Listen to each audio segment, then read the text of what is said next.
Wapendwa watazamaji wa Kipalapala Seminari Online TV, tumsifu Yesu Kristo.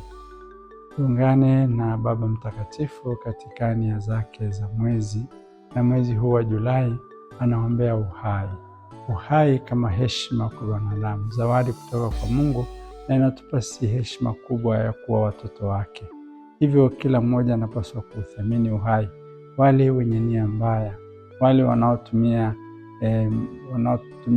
maisha yao kwa starehe, na wakati mwingine basi kupata mimba, kwa mfano kwa wadada kupata mimba wasizokuwa wametarajia kutokana na maisha yao pengine yasiokuwa na maadili, wanakuwa wanapotea. Lakini hata wengine wanapata mimba kwa sababu mbalimbali zisizo pengine wasizozipenda wao, au pengine zinazoenda kinyume na matarajio yao.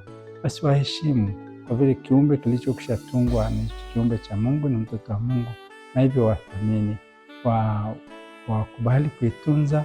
Na hata katika maisha yetu kama wanadamu tuheshimiane.